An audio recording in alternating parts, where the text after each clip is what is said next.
Have you ever wondered if vampires, creatures of the night, might be more than just figments of folklore and fiction? Vampires, these enigmatic beings that ignite our imagination, have been a captivating subject of fascination for centuries. They have been the centerpiece of countless tales and have managed to maintain their allure through the ages. But where does this fascination come from? What draws us to these nocturnal creatures who are said to live forever by feeding on the life force of others? Well, their prevalence in popular culture is undeniable, from the pages of Bram Stoker's Dracula to the modern allure of the Twilight series. Vampires have been romanticized, feared, and admired in equal measures. They have taken on various forms and characteristics, from alluring and seductive to grotesque and terrifying, reflecting our collective fears and desires, but their origins go far beyond the realm of pop culture. The vampire myth, you see, has deep historical roots. Its presence can be traced back to the earliest civilizations, from the ancient Greeks and Romans to the Eastern European cultures of the Middle Ages. The vampire myth, however, is not confined to a single culture or time period. Different cultures around the world have their own versions of vampire-like creatures. In China, for instance, we find the jiangshi, a reanimated corpse that drains the life force of the living.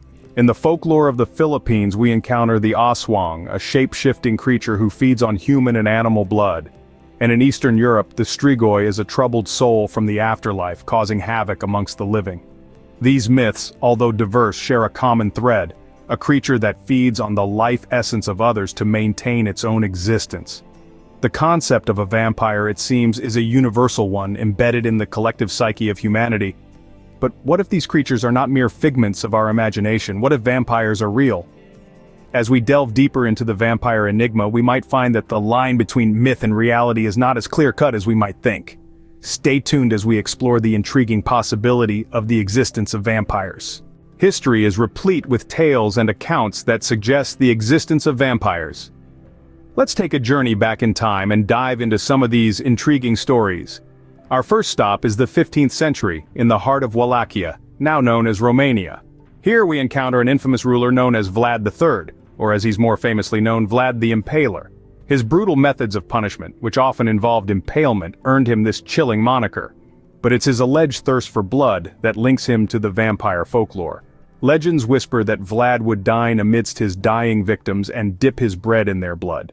While this could be exaggerated folklore, it certainly paints a vivid picture of a man who could be considered a real-life Dracula. Moving forward to the 19th century, we find ourselves in New England, United States, amidst a bizarre vampire panic.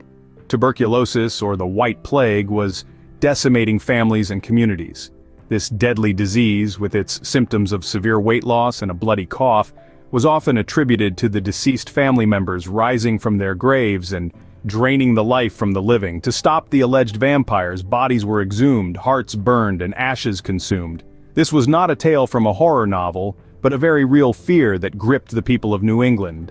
In both these instances, we see fear and misunderstanding leading to the belief in vampires. The brutal Vlad the Impaler becomes the bloodthirsty vampire, and a misunderstood disease becomes the work of the undead. But what about actual physical proof? Well, archaeologists have unearthed so-called vampire graves where the deceased were buried with stones in their mouths or stakes through their hearts, clearly indicating a fear of the dead returning to life. These historical accounts certainly give us food for thought, don't they? While historical accounts are intriguing, it's the scientific evidence that really makes you question the existence of vampires. Let's delve into the realm of science, where the line between myth and reality blurs. We're not talking about bats or garlic, but about real medical conditions that could explain some vampire legends, like porphyria and catalepsy. Porphyria is a group of rare genetic disorders affecting the nervous system and skin. Some forms of porphyria can make the skin extremely sensitive to sunlight, causing severe blisters and scarring. This could explain why vampires are traditionally depicted as nocturnal creatures. Furthermore, porphyria sufferers may also have reddish-brown teeth and urine, which could be mistaken for signs of blood consumption. Catalepsy, on the other hand, is a nervous condition characterized by muscular rigidity and fixity of posture. This can lead to prolonged periods of unconsciousness where the person appears to be dead. Can you imagine the horror of a corpse suddenly coming back to life? This could be the origin of tales of the undead, the vampires rising from their graves. But the intrigue doesn't end there. There's also a psychological condition known as Renfield's syndrome. Named after a character in Bram Stoker's Dracula, people with this condition have an obsessive compulsion to drink blood. It's not about immortality or supernatural powers, it's a genuine psychological disorder. It's important to note that these conditions are very rare and in no way suggest that sufferers are vampires. They merely provide a scientific understanding of how vampire myths could have originated. So, while we've yet to find a creature with a cape and fangs that turns into a bat, our exploration into the scientific world does lend a certain credence to the vampire lore. The existence of these conditions shows us how easily misinterpretations and lack of medical knowledge could have led our ancestors to believe in the existence of such supernatural beings. Science seems to be telling us that vampires might not be as far-fetched as we thought. In our modern world, there exists a subculture of people who identify as real vampires.